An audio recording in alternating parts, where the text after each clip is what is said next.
Merry Christmas and Happy New Year to all of you. May dala akong plato, lalagyan to ng grasya pag sino mang magbigay sa akin. Kasi namamasko ako sa inyo. Pero, it's okay.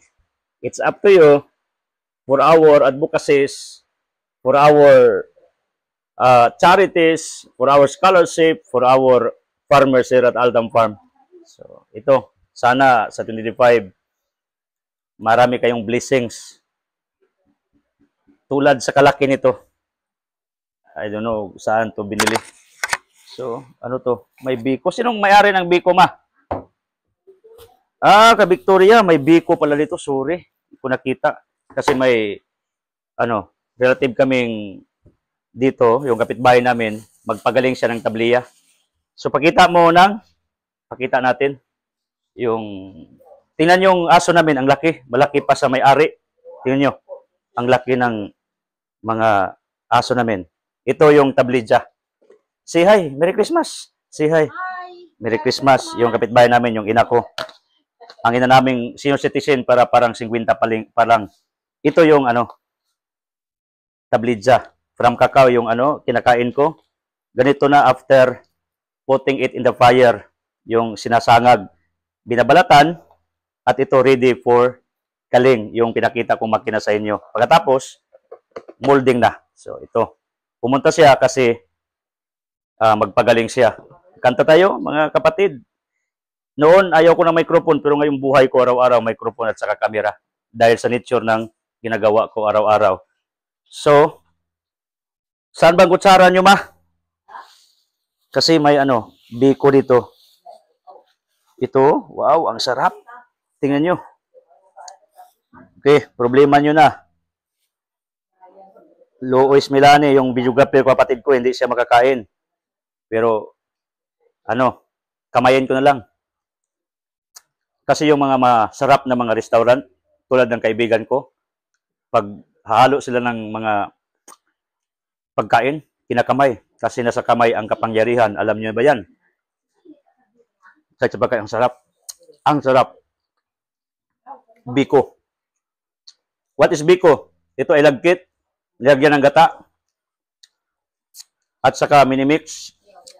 Magaling ako gumawa ng biko. Pinakita ko niya sa inyo yung isang video ko. While eating here, while making this business of my parents, kita nyo mga kapaligiran doon sa labas. Yung mga bahay ng mga kapatid ko. Simple lang.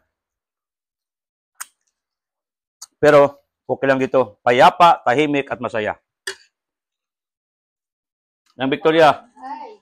Thank you sa biko, ang sarap. Ito. So, I don't know magkano na ang isa nito. Ilan ba ang 20 ngayon lang sa Ilan ang laman? 4. 4 ito, 20. Therefore, 5 pesos every this. Tingnan nyo. 5, 10. 15, 20, 25, 30, 35, 40, 45, 50, 56, 55, 60. Dagdagan natin, 65. Tingnan nyo, itong gawa ng pira. Para itong pira Kaya nga sa Noche Buena, yung January, yung 31, patungong January 1, lahat ginagamit nila yung circle bilog. Kasi daw swerte. Kahit ilang milyon na prutas na bilog, lagay mo yan sa hapagkainan mo. Pag hindi ka dumiskarte, yung buhay mo hindi na-convert into money, wala rin yan. Maniwala kayo. Hindi ganito ba? Because this will be converted into money.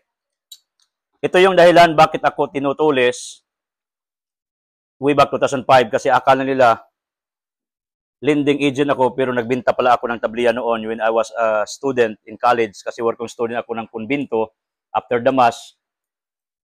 Nagtinda ako sa isa ng baryo ng lungsod na to, sa Alicia kasi Alicia to, yung bahay ko doon sa Hagna. Yung port na dadapong yung mga barko from Camiguin, Cagayan or galing kayo ng Davao or Mindanao, doon kayo sa amin sa Hagna, yung Sweeties Calamay.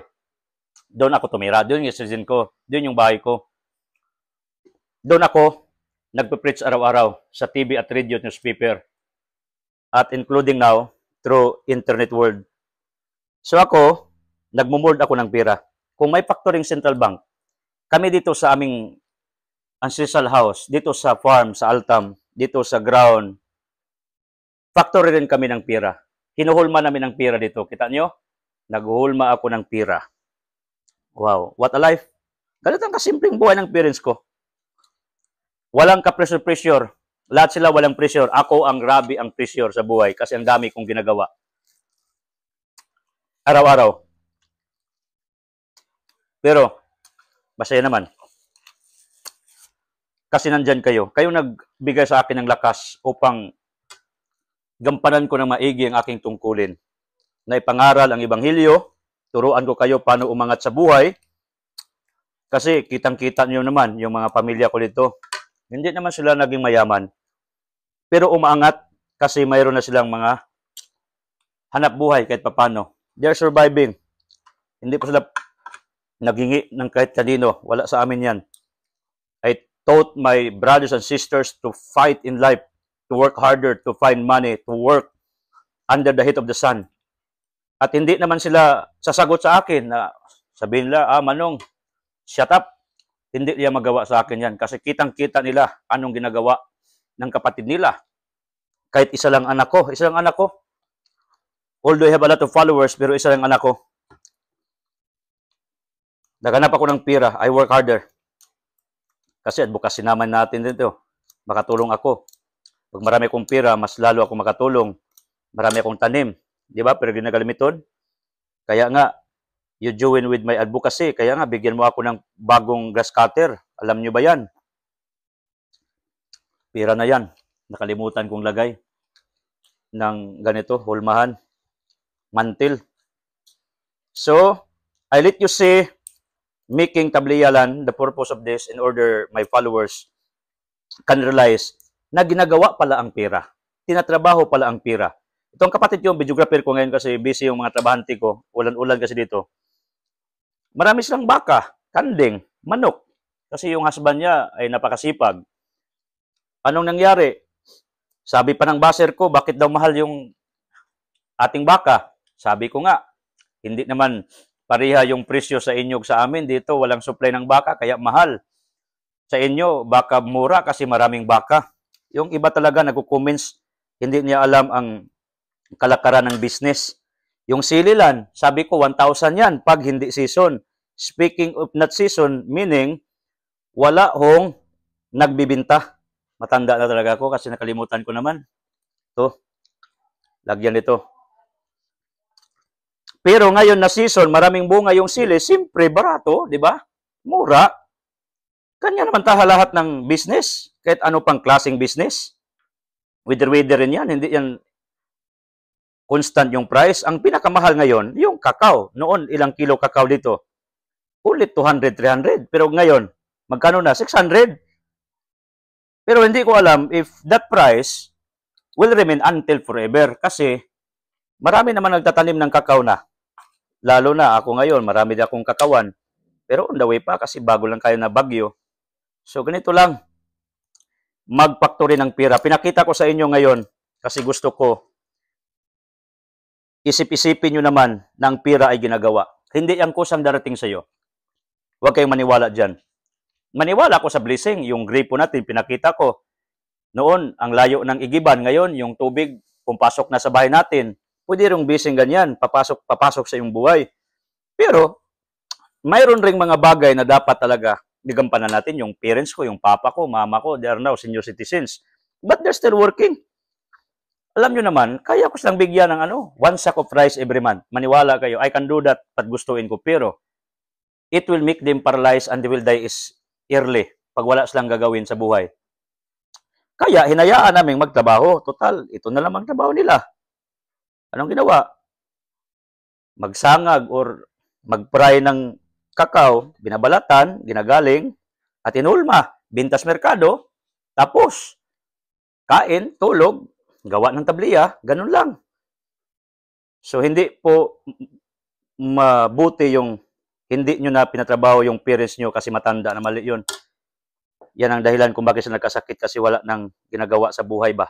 Ibali, no more enjoyment. Matanda na talaga lang. At iba yun, yung bosses ko lang, sabi nila, bakit ka ang daming sat-sat salita? Nga, kaya nga, nag-vlog ako, nagtuturo. Ano bang gagawin ko? Mag-sign language. Hindi naman kayo mga, mga amang. Anong Tagalog sa amang? Hindi naman kayo pipi, di ba? Si Pilar kayo, pipi at Pilar, di ba? Ganyan. So, ito ang proseso ng paggawa ng pira. This is called IGP, Income Generating Program. Find the source. Do not rely sa gripo. Source is the most important thing. Yung alam mo saan kakuha ng pira. Yung boss ko nga, Boss John Daniel, ang galing gumawa ng pira. Kaya nga, doon ako sa kanya. He's my partner in what we do sa charity. Kahit paano, natuto rin ako. Kasi kaming pamilya, mga negosyante talaga kami. Yung lula ko, nagtitinda ng banig, yung kape noon, i-travel doon sa Cagayan de Oro, uwi, pira na. At ano pa? Lubi. Kaya by blood, we are entrepreneurs. We are businessmen. Ito lang kasimpleng buhay nila papa, mama dito. At saka na-garden, tanim ng kamuti, bulanghoy. Exercise. Ang pinakadabis, huwag mo ikahiya ang pinanggalingan mo. Huwag mo ikahiya yung nabuhay mo. Kasi ako, I started from scratch. I started from nothing, actually. Yung mga bashers ko, simunyo, wala naman kayo naabot sa buhay. Pag may naabot naman kayo, bashers kayo, is consider you are now at your older years. I'm still 40 years old. Dami nagtanong, bata ka pa ba, brother? Sabi ko, yes. Bago ko lang nag-40. I established my farm already when I was 30 years old. Nabagyo nga. Yan ang pagpapala. Nakabango naman. Sawa ng Panginoon. So instead, ibabas nyo ako, mabuti pang magpaturo kayo sa akin paano gumawa ng pira. Magpaturo kayo sa akin paano maligtas ang inyong kaluluwa. Yan ang katotohanan. At saka, before anything else, sana ipagpatuloy nyo ang pagtangkilik sa lahat ng mga aral at turo ko sa inyo. Lahat ng pinakita ko sa inyo. Wala naman akong interest. Sabihin ko sa inyo, yung income ko sa Facebook, pag ma-check yun ang tauhan ko doon sa bangko, kasi sabi niya, may pumasok na, I don't know how much. Hindi ko naman yan ibibili ng bigas.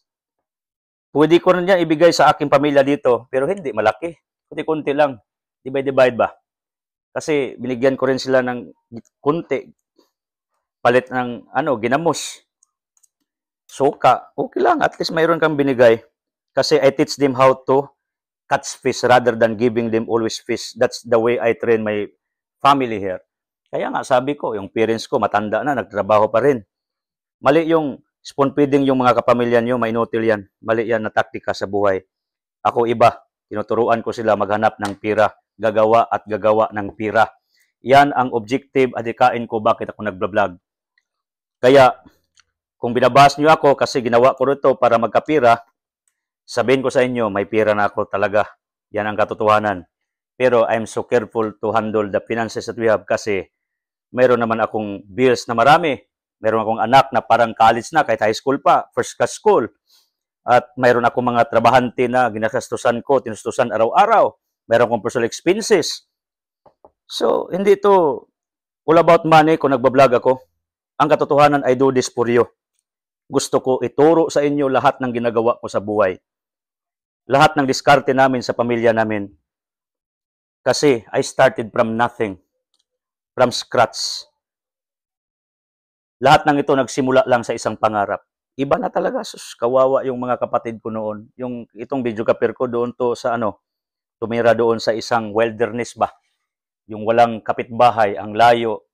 Yung bahay lakubo, parang bahay ng kanding. Kawawa. Pero ngayon, disente ng bahay nila. Yung kapatid ko nga, ang kawawa, kumain lang ng yung kanin, lagyan ng asukal at saka tubig. Kikita ko yan. Sinaktan ako before, years ago. Pero karon, magaling na sila maghanap ng pira. Yung parents ko rin noon, ang hirap.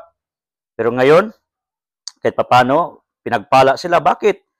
Kasi sabi ko sa inyo, lahat naman na nakipagkaibigan sa akin, kahit yung mga pamilya doon sa Hagna, kitang-kita naman ang mga pamilya ko rito, na binibliss talaga sila. Kasi biblical yan 1 Kings 17, yung byuda or widow, kaibigan siyang propeta Elias, binibless, at saka yung anak niya namatay, nabanhaw, binuhay ulit ng Panginoon through Prophet Elias. Kasi pag magpikaibigan kayo ng mga alagad or mga servants of God, talagang pagpapalain kayo.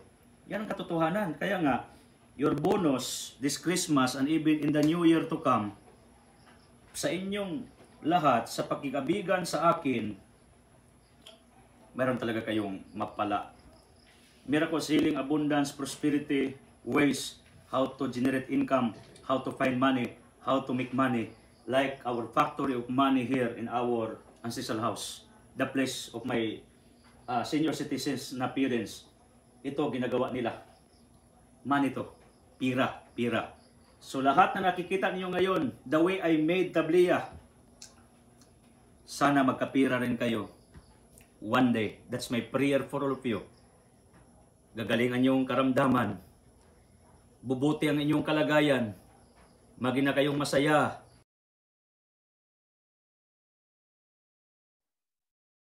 Kasi alam ko, natutunan kayo ng Panginoon. Okay? God bless you.